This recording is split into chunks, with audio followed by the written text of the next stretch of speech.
This is a song called Lewis and Clark.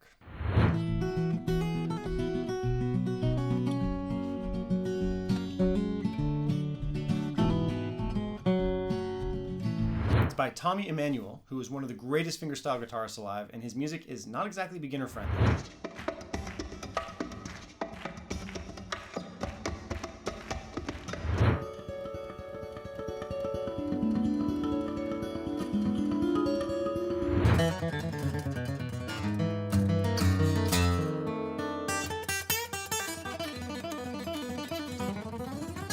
Now, I've played around with his music before, and it's definitely the kind of stuff that takes weeks to months for even an advanced guitarist to learn fully. But I want to test an idea. How much of this song can I learn in exactly 60 minutes if I know that when the timer runs out, I have to sit down and perform it? When the sand runs out on this hourglass, whatever I have ready is what I have to play.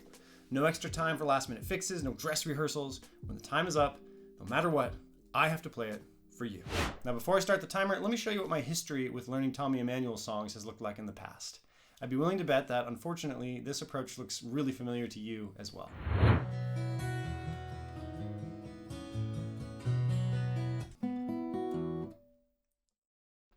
Modern jazz funk guitar.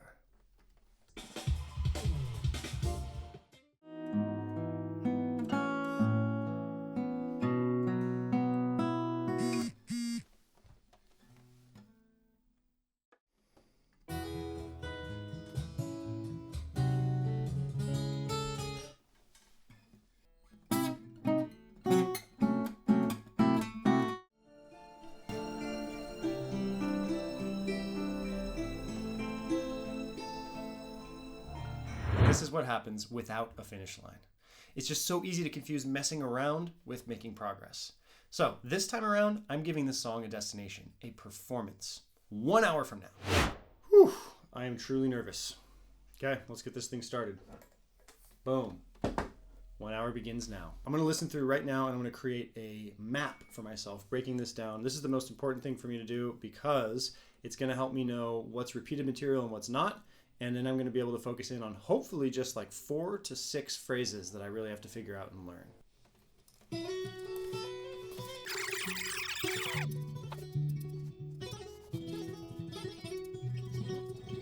It's freely played improvisation, so I am not going to focus on learning the intro. I'm just going to get the feel for it later because I can improvise my own intro, and probably Tommy Emmanuel does this differently every time.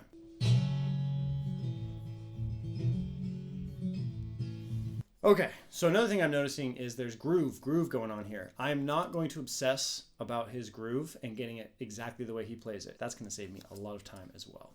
So now we start breaking down phrase by phrase, listen through, and we'll see how many phrases we've got.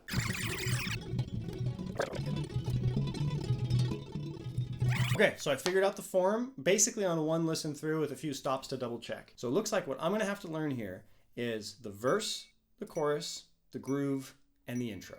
And then I just need to make sure I've got them in the right order, and I can do this thing in an hour. I feel like I can do it. I'm going to try hard to figure out the chord structure for each of the sections, and then make sure I have the general idea for the melody.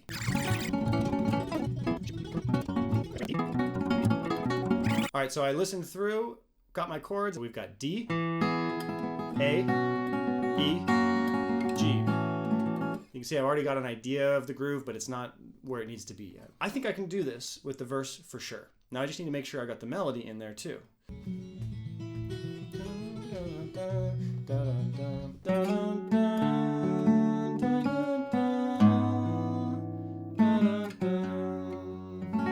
Now I'm going to go do the exact same thing with the chorus. Figure out the chords, memorize the melody.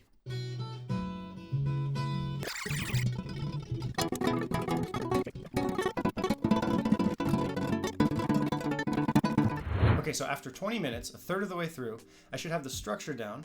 I'm getting familiar with the phrases, and now I can kind of know what's going on in each one. I'm not able to actually play through any single phrase yet, so my job for the next 20 minutes will be to start working each individual phrase up to a rhythm, and then start putting those phrases together. So I'll start by playing them super, super slow, and then I'll get a metronome in the mix as soon as I can. If I make good progress on the phrases individually, then I'll start putting them together.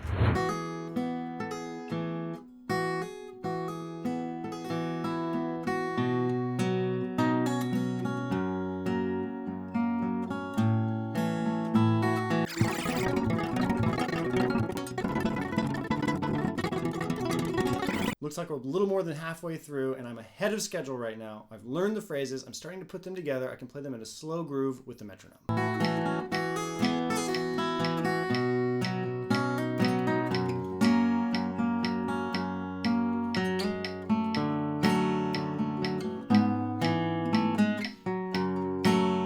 All right, and for the last 20 minutes here, it's going to be game time. I have to put everything I can together and make this thing cohesive. So I'm going to take those small phrases that I've been working on and I'll plug them into full sections. And at the very end of that 20-minute block, I'm going to try a few practice runs of the whole thing so I'm ready to do my absolute best when it's time to play. And I really can't afford to get distracted with small details anymore. So during this block, I'm listening for the things that matter the most in a real performance. Is the rhythm holding together? Can I recover if something goes wrong? Can I end this as strong as I started? Having this deadline will force me to stop chasing perfection and to just make these musical decisions to get a performance ready. So I'm finding it very useful right now with 15-ish minutes left to play along with the recording, doing a full section. That's helping me get all these tiny little transition things that aren't clear in my head right now. I definitely need the last 10 minutes probably to just do it by myself.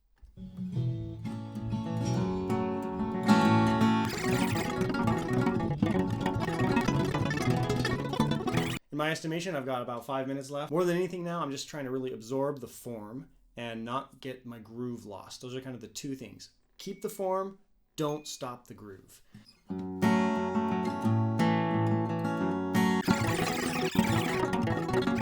All right, I feel ready, and it looks like I've got like another minute here, so I don't even know what to do with myself. Guess I'll try to make another run.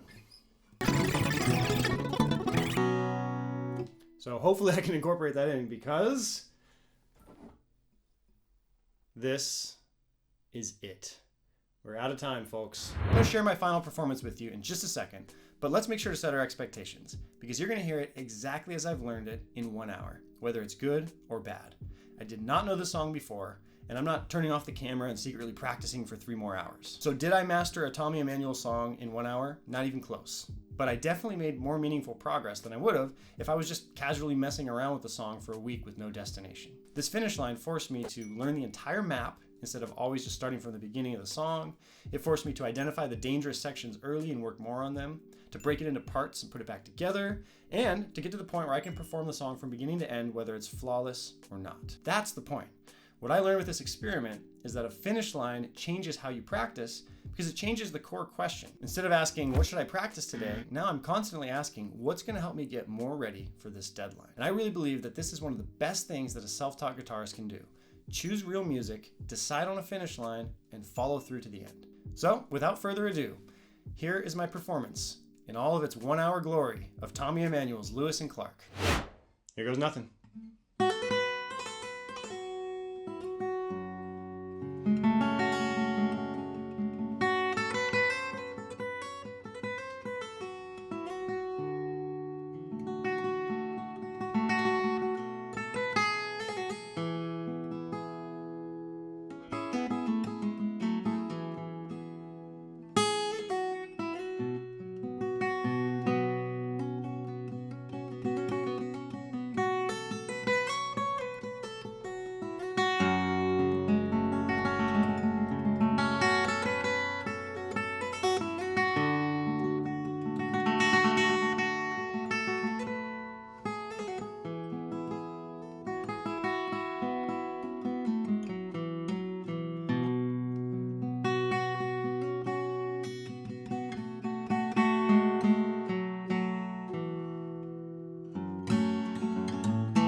Now, here's my challenge to you.